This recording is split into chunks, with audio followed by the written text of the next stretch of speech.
Hey everyone, it's me, Mario. Welcome back to the second channel. Today we've got some poetry by an author named Elliot Franz. So Elliot, thank you very much for submitting, and we're going to have a great time taking a look at this, I can already tell. There's a brief content warning, some themes of prejudice, so be advised there will be prejudice explored in these poems. And as a note, Elliot said, I wrote these poems for a creative writing class and would love some feedback from a news source. Awesome, love that. We love creative writing courses. Fantastic. So we're going to get into it, but I'm just going to read my spiel first. Keep in mind, I am not a professional reviewer. I'm just some guy on the internet who likes reading and writing. The opinions expressed in this video are only opinions. My interpretation of or reaction to the work will not be the same as everyone else's, for better or for worse. I will look for the good and the bad, but no matter what I say, don't be too hard on yourself. Just keep writing. And for those in the comments, please be respectful. Also, I'm so sorry for any mistakes or mispronunciations of names or words. If I come across a word that I don't want to say for whatever reason, I will replace it with the word blank. So, there you have it. Our first poem here is called Furnace Flowers, so as always, we'll just read through the poem once and then we'll take it line by line. So, Furnace Flowers. In the sun, flowers sprouted, far in the green of the forest, in the back of a quiet cabin. The fire lily leapfrogged out of the florid coals and through the cold metal doorway. The fire lily lapped at the liquor, lying flat on the cold concrete.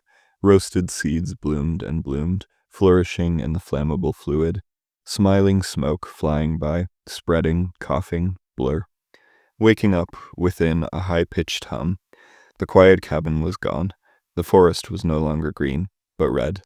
Instead, the flowers grew lofty stalks, reaching the skies, emitting swirling smoke, encasing the globe, spawning a small sun for us to see from the stars. Interesting. Okay. Yeah, there's a lot of interesting stuff going on there, especially just from the conceptual level. So let's take it line by line. Actually, I will say, so I'll just give my preliminary understanding of the poem. So taking it literally, it sounds like we have a fire lily that is literally fire, like like maybe it's an actual flower, I'm not sure, but like if we take the poem from a literal perspective, we have a flower that is made of fire that was in a fireplace, and then it literally like left the fireplace, walked around as if it were a living thing, and then set the cabin on fire, set the woods on fire, and basically, it seems, set the whole world on fire. So, like I said, even from a conceptual level, I feel like that's pretty interesting, pretty creative. So, we'll take it line by line and we'll see if that interpretation of mine, that being the literal interpretation, right, we'll see if that holds up. In the sun, flowers sprouted, far in the green of the forest, in the back of a quiet cabin. So,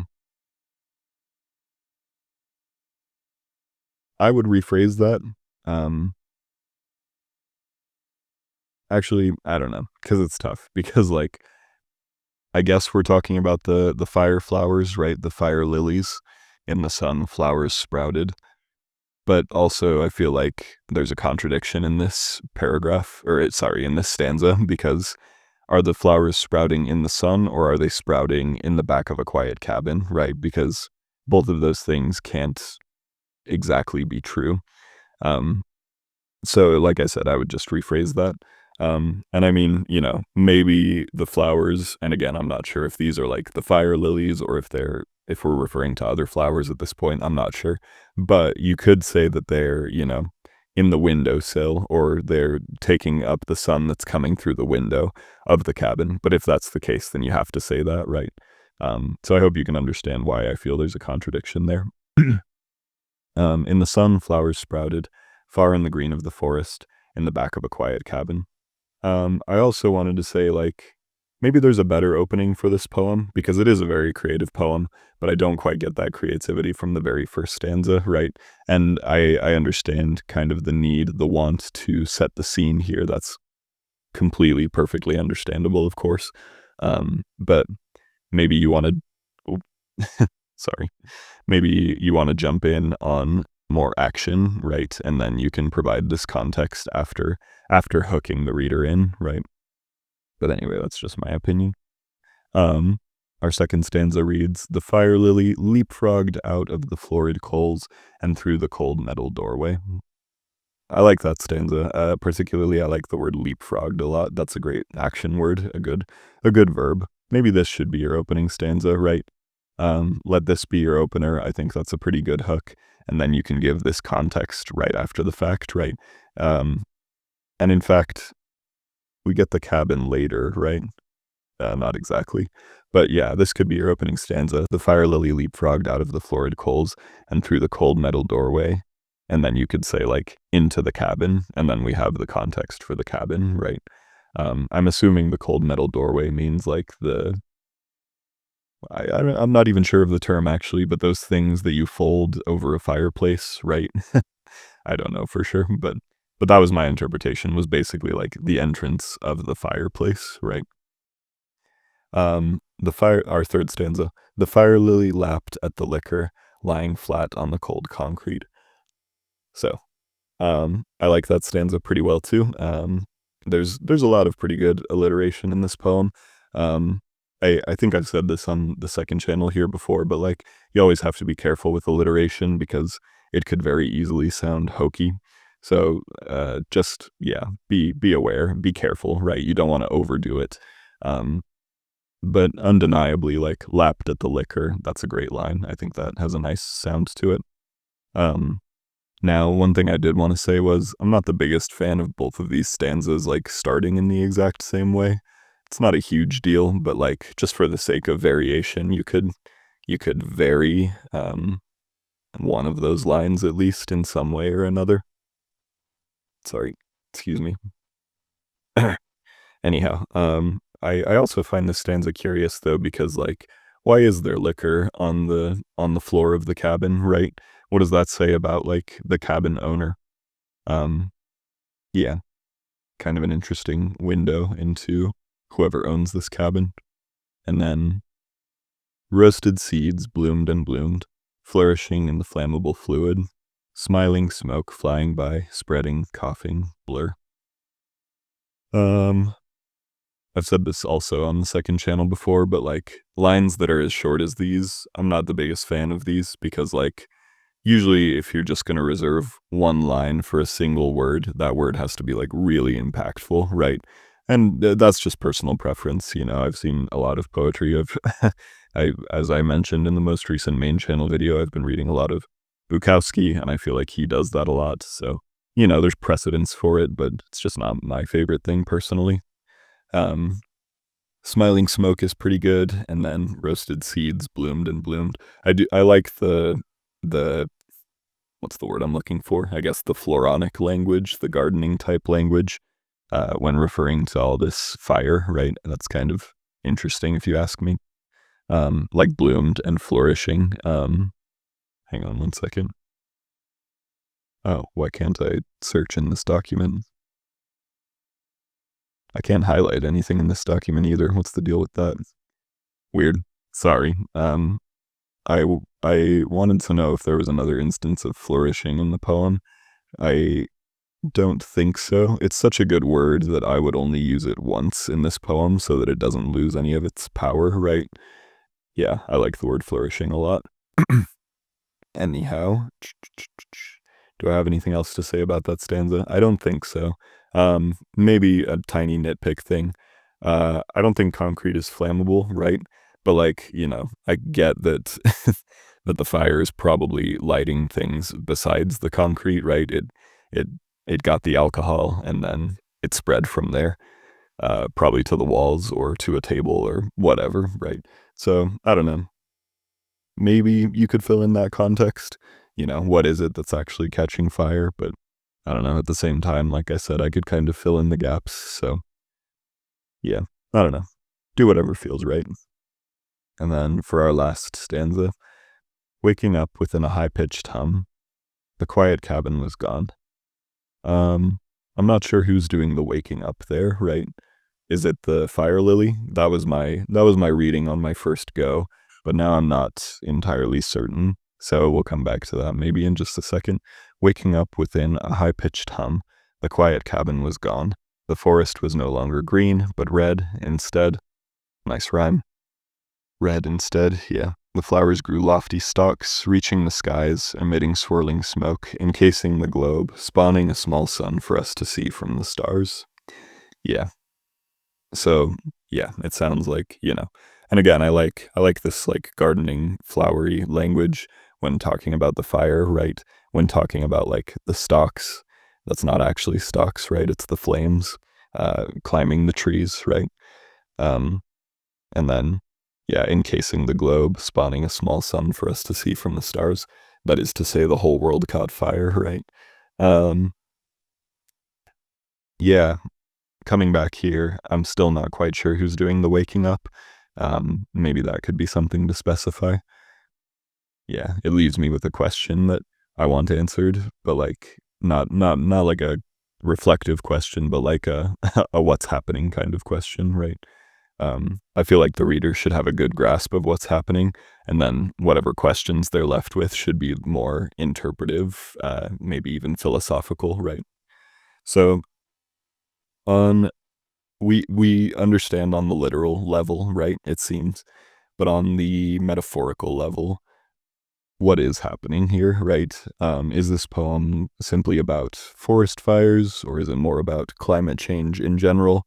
I'm inclined to think it is about climate change. Um, and it's kind of interesting using this basically like beautiful language um, to describe something so bleak, right?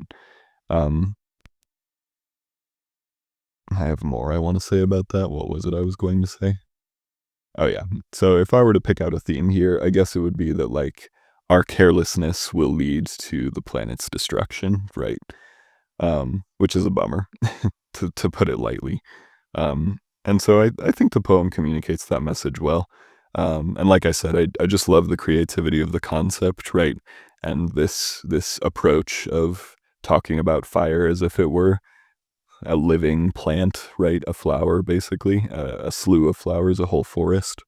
Kind of interesting. And it actually reminds me of a poem called Plants. I forget who the author is, but that poem is sort of about like colonization. And the plants are sort of a metaphor for like um, nations colonized by the West, right? And the author of that poem says like they were here first, and one day they'll overtake us all, or whatever. It's a really interesting poem. I wish I remembered who the author was. I'm sorry.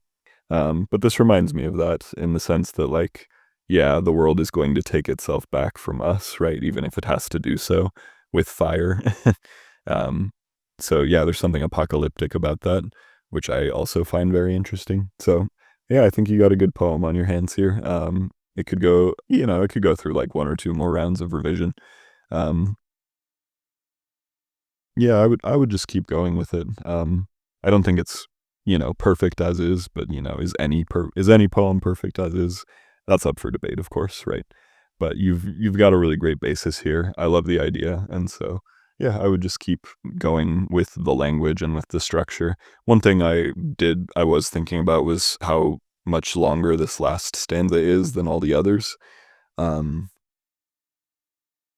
yeah, I don't know. It's like I don't know exactly what I'm trying to say with that, other than like it throws me off a little bit. Like, yeah, just think about these line breaks and about the looks of the stanzas in particular, and I think maybe that could lend itself to an even stronger uh, subsequent draft of this poem. But yeah, that's my feeling. So with that, we'll move on to our second piece called "Born Free." Known for her skin, young Jenny Smith was only ever mentioned for her skin. Oh, for her kin. Her achievements were scorned, simply never recorded, or only passed on when her children were born. In another family's home, at 20 years old, she was lucky to be free, but that luck was suffocating. Maybe she was blue and wounded, and wandered the fields looking for her mother. Maybe she was wandering full of life and wondering what bursting at the seams with whimsy would be like. Maybe she was a drunk, a scoundrel, a menace, a worthless thief. Did she take the other girls' places? She had nothing to lose, so maybe she had won. And so were they upset? At a loss for words, all words except the worst, the slurs to smear her face in the dirt and kick her while she was down. Maybe the Bakers loved her, like one of their own many children. So, though she may have felt alone in that first year or so, I do sincerely hope that her presence had shown that the people imprisoned in masters' homes, that there was a beacon of hope shown from somewhere to go and call home. Okay, so sounds like we're talking about slavery here. Um, I don't know Jenny Smith. I don't know if she's a historical figure or if she was invented for the poem. I don't know. And forgive my ignorance there. If she is real, I'm really sorry that I don't know about her already. Um, yeah. Now, if you've seen my main channel videos, you know, of course, that I'm not black, and so, some of the nuances in this poem might go over my head, which I apologize for. But yeah, with that disclaimer, let's go ahead and take it line by line. So, known for her skin, young Jenny Smith was only ever mentioned for her kin. So that makes me wonder if Jenny Smith is, the mother or maybe the grandmother of a really famous, like, black abolitionist, maybe. I'm not sure. Um, but, kind of an interesting way to start a poem. And of course, I see the rhyme with skin and kin. Um, yeah, I would say that's an effective hook. It makes me want to know more about Jenny Smith. And then known for her skin. Uh, Initially that threw me, but as I went through the poem and found out, oh, okay, this is about race and about slavery, it's like, oh, yeah, that makes sense. So yeah. Yeah, I would say that's a pretty decent hook. Makes me want to know more for sure. Her achievements were scorned, simply never recorded, or only passed on when her children were born. hmm hmm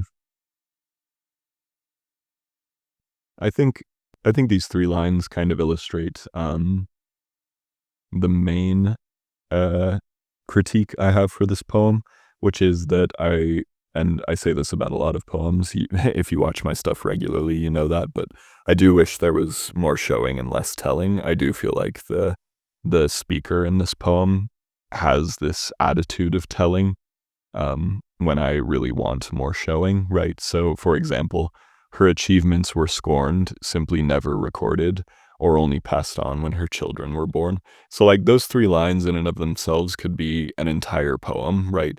Like, a poem describing and showing the achievements of Jenny Smith, and then explaining, but these achievements were never recorded. And that could be really effective, right? And honestly, I think, you could add some of that to this poem. Um, yeah, rather than these three lines simply telling us this information, I would maybe list one or two of Jenny's achievements, right? Um, or, if Jenny's a real person and they actually never were recorded, then do some speculation, right? Maybe Jenny did this during her lifetime, but we don't know because her achievements were never recorded, and that would add to the tragedy of the poem, right? Um, yeah, I'll probably repeat that critique as we go on, but yeah, like in this poem, like I said, the speaker kind of has an attitude of telling and reflection more than showing, which is fine for some poems, but in a poem like this, I do think showing would probably be the more effective route personally. But let's keep going. In another family's home, at 20 years old, she was lucky to be free. Yeah, again, kind of the same critique. And we do get more context on this as we go forward, but like, I'm curious to know what in another family's home means. And I guess with the slavery angle, I can kind of piece that together. But again, it just kind of makes me wonder, like, what was life actually like for Jenny in this other family's home? And what was the family like, right? Um, I don't know. It's like, I just want to know a lot more about Jenny, and I want to be able to see her life for myself. But that luck was suffocating. Maybe she was blue and wounded and wandered the fields looking for her mother. Another thing I noticed about this poem is that it's very inconsistent in its punctuation. Um, like up here, we have some commas, which, by the way, after the second line, I don't think you need a comma there. Like, known for her skin, comma, young Jenny Smith was only ever mentioned for her kin. Also, maybe it should be by her kin? I don't know. No. I mean, either one works, but no, I see what you're getting at with for, never mind. Um, but yeah, no comma there, and then down here, the punctuation just kind of escapes us entirely, like, there's no more punctuation up until this question, which, I don't know. Like I said, it's just inconsistent, right? Um, it's okay to, break the rules, it's okay to leave off punctuation, we see that all the time in poetry, but yeah, the audience is going to notice inconsistency like that, and so you really do have to be careful about when and how you choose to break the rules. Yeah. Um, I don't have much else to say besides, what I've said so far. Um, I know I said earlier that I wanted some speculation about Jenny's life, assuming she's a real person and we really don't know that much about her. And there is some speculation here, and this line, "wandered the fields looking for her mother," that's really interesting, and I kinda want more lines like that, and maybe fewer lines like, "she was blue and wounded," or, if you are going to use those lines, elaborate for me, right? What does that mean? Why would she be wounded? Yeah, again, it's like, I wanna know Jenny for myself, that's the main that's the main thing I want from this poem. I want more Jenny. And then our next lines read, "Maybe she was wandering." So I would change that word since he just used wandered up here. But anyway, maybe she was wandering, full of life, and wondering what bursting at the seams with whimsy would be like. I like those lines, and I would actually probably reserve them for later in the poem. I feel like there's more conclusiveness there, um, and I like the sentiment. Yeah. Maybe she was a drunk, a scoundrel, a menace, a worthless thief. Um, Same critique as with the previous poem. Do these words merit their own lines, right? Or could they all just be one line together? I honestly do think this poem would benefit from more or from longer lines, I guess.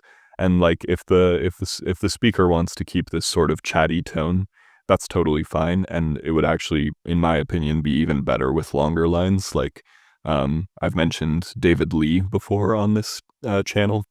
Yeah, David Lee and maybe like Bridget Pagine Kelly, two poets who really aren't afraid to use longer lines to communicate all that they're getting at. David Lee especially, his lines are both really long and really like chatty, really conversational. And that tone totally works for him, and he's able to pack like a lot of information and a lot of story in just one single poem.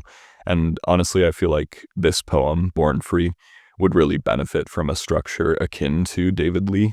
But that's just my opinion. Did she take the other girls' places? She had nothing to lose, so maybe she had won. And so were they upset? So with those lines, my reading is sort of like, you know, did Jenny's freedom come at the expense of someone else's freedom, right? Which is a really big and bold question, and a question that I like a lot. And yet, I feel like we could get at it even more strongly than we're doing currently. Um, I, on my first drafts, I often use rhetorical questions like these because it sort of helps me understand, like, what is the question of the poem? What's the big idea of the poem, and what is it that I'm ultimately trying to get at? So rhetorical questions, I think, are good for guiding us to what it is we're trying to do and what it is we're trying to get at. But I often don't leave rhetorical questions in the final drafts of my poems because I don't want to say it's weak, because in the right circumstances, a rhetorical question is not weak at all. It's really, really strong, really powerful. But those moments feel rare to me. I feel like you can get the point across much, much stronger with like character and dialogue and scene than you can with a rhetorical question. Again, that's kind of just me personally. I will say my current advisor in my master's program, he said something very similar to me recently. So it's not just me. That being said, I know people might disagree with me there, which is fine. But yeah, I want to explain why I think the poem would be stronger without these questions, and more like you can still get to the heart of these questions without directly asking them, right?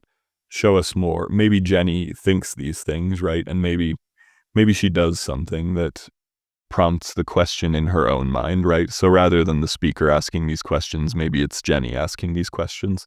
Or maybe the question is just implied, right? When Jenny like looks at other slave girls and then looks down at her own hands or something like that, right? I don't know. These are options. You have a lot of options, which is really, really great. At a loss for words, all words except the worst, the slurs to smear her face in the dirt and kick her while she was down. That's pretty interesting. I like the slurs to smear her face in the dirt.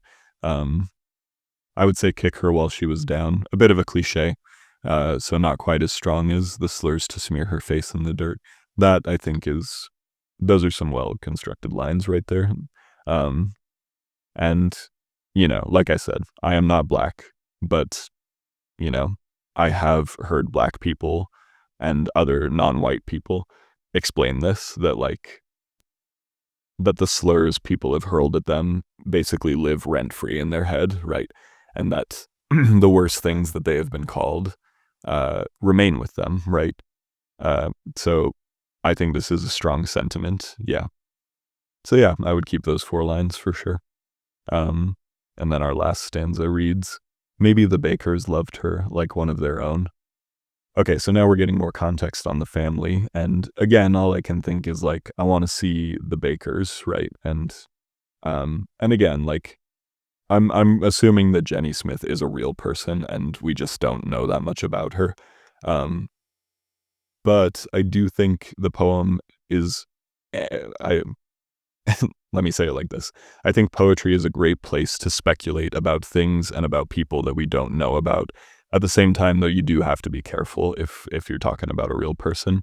Um, I think, research helps. Taking everything that we do possibly know about a person, that helps a lot.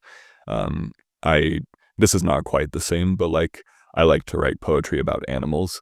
And the more you know about an animal, the more interesting things you can, potentially put in a poem, because animals really are so interesting. Like you think you know about an animal until you actually start reading about them, and it's like, oh my gosh, like there is so much to know about these creatures.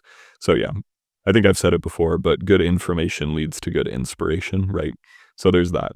Um, and then, yeah, like by that same token, the more you know about a person, the more you can like literally show in a poem, right? So in Jenny Smith's case, we are far removed from her time, uh, but these sentiments, right? Like, at a loss for words, all words except the worst, the slurs to smear her face in the dirt. That is not a sentiment that we're far removed from, right? And so, Elliot, I kind of want to ask, what, what inspired this poem and what drove the kinship that you might have with Jenny Smith, right? Why is it that Jenny fascinated you or caught your eye, and what is it that you feel about her that maybe relates to you, right? So we will keep going, but just some overall thoughts on the poem.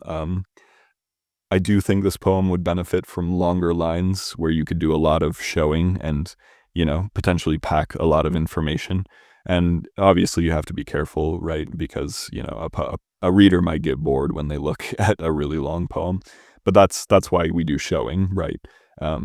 If you're showing your audience something, maybe even if you're telling a story, right? There's a much lower chance that your reader is going to be bored by that.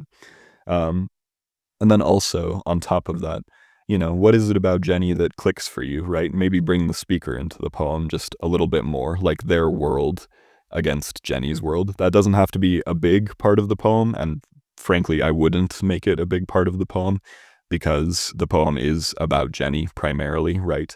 But why I don't mean for this to sound like callous, but why should we care about Jenny, right? Why do you care about Jenny, and why did you think it was worth writing a poem about Jenny? Why do you think why do you think everybody else should learn about Jenny? Because that, I assume, is one of the major goals with this poem, right? Is to let people know, hey, Jenny Smith was a real person and this is what her life was like, right? So why did you feel that inclination, right? So I think I've made that point. Sorry if I've been rambling, but but yeah, I think the poem could benefit from those two things majorly. But anyway, let's keep going. So we just read, maybe the Bakers loved her like one of their own many children. And again, that prompted me to say, maybe we could see what that looks like, right? And then the rest of the poem reads, so though she may have felt alone in that first year or so, I do sincerely hope that her presence had shown the people imprisoned in masters' homes. Um, it was in this section from this line to the end, so though she may have felt alone, the phrasing of the lines started to feel a little awkward. I'll just read all of them real quick and maybe you'll see what I mean. So though she may have felt alone in that first year or so, I do sincerely hope that her presence had shown the people imprisoned in masters' homes that there was a beacon of hope shown from somewhere to go and call home. Yeah, I hope you can just kind of feel some of the awkwardness in the phrasing there. The rhythm is actually pretty good, I think. So though she may have felt alone in that first year or so, I do sincerely hope that her, and there it kind of breaks down after that. But there's a good flow to that. But the phrasing, right? Like, though she may have felt alone, that's not so bad.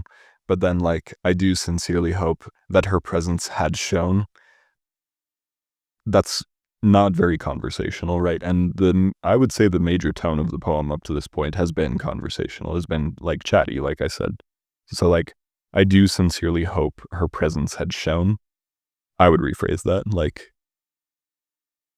what's a good example of how you could rephrase that just off the top of my head? Like, I really don't even know. It like had shown, that's the main source of the awkwardness in that phrase. So like, um, and then I do sincerely hope, you could just say like, I sincerely hope, right? I sincerely hope her presence demonstrated, right? And I know that you'd lose the line at that point, or the rhyme, you would lose the rhyme at that point. But I kind of wondered as I was reading this, like, does this poem even have to rhyme? Um, they're not like all bad rhymes, for sure, definitely not. But I don't know that the rhyme is actually really adding anything, to be honest. Um, so as you go to write the next draft of this poem, Elliot, like I said, employ longer lines, do more showing versus telling, and just try a draft without the rhymes. And if you feel like maybe the rhymes are more integral to the structure, then yeah, you can keep them on subsequent drafts. But just for my sake, try a draft of this poem where you don't have to rhyme, and just see what that would look like. Do I want to say anything else about these lines? In terms of messaging, right, let me hang on. So though she may have felt alone in that first year or so, I do sincerely hope that her presence had shown the people imprisoned in masters' homes that there was a beacon of hope shown from somewhere to go and call home.